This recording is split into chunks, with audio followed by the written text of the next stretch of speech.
Hello dear students, myself Rishi Jain. I hope all are doing very well. So today we will discuss with the next topic resistivity. जैसा कि हमने resistance के बारे में discuss किया था and what are the factors affecting the value of the resistance, तो आज बेसिकली जो हमारी डिस्कशन है वो किसके बारे में है? रेजिस्टिविटी के बारे में. We have to discuss about the resistivity की बेसिकली वो है क्या. अब देखिए, आपने ये रिलेशन करी थी R equal to rho L by A, ये आपको पता है. अब देखिए यहां पे R रेजिस्टेंस था, L लेंथ थी, A area of cross section था. ये जो मैंने रो लिया था ये आपके पास क्या है? Resistivity of a material.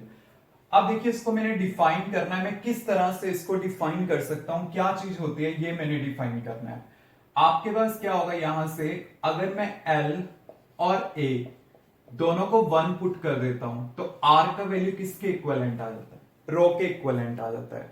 तो रो बेसिकली क्या होगा? रेजिस्टेंस के इक्विवेलेंट होगा. मींस जो रेजिस्टिविटी होगी वो रेजिस्टेंस के इक्विवेलेंट होगी of a conductor having unit length and unit area of cross section. मतलब क्या है कि जो रेजिस्टिविटी होती है वो रेजिस्टेंस के इक्विवेलेंट होगी of a conductor having unit length and unit area of cross section. तो ये हमारे पास क्या आएगी? रेजिस्टिविटी की डेफिनेशन आएगी.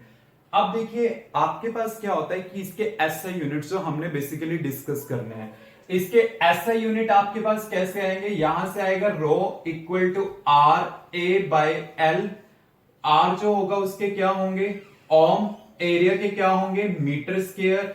लेंथ के क्या होंगे? मीटर. कैंसल आउट, तो इसके क्या होंगे? ओम मीटर. तो जो ओम मीटर होंगे वो एसआई यूनिट होंगे किसके? रेजिस्टिविटी के. क्लियर. और जो रेजिस्टिविटी होती है ना स्टूडेंट, उसको हम स्पेसिफिक रेजिस्टेंस भी बोल देते हैं. मतलब इसका एक अनदर नेम है स्पेसिफिक रेजिस्टेंस, ये भी इसे बोल देते हैं. अब देखिए कौन कौन से ऐसे फैक्टर हैं जिनके ऊपर रेजिस्टिविटी बेसिकली डिपेंड करती है. आपके पास जैसे रेजिस्टेंस था वो बेसिकली 4 फैक्टर्स के ऊपर डिपेंड कर रहा था.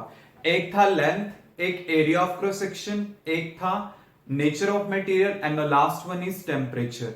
बट ऑलवेज रिमेंबर कि जैसे मैंने 4 फैक्टर डिस्कस किए थे, लेंथ,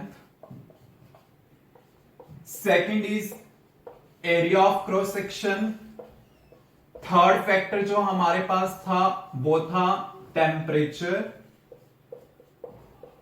फोर्थ फैक्टर जो हमारे पास था वो कौन सा था? Nature of material.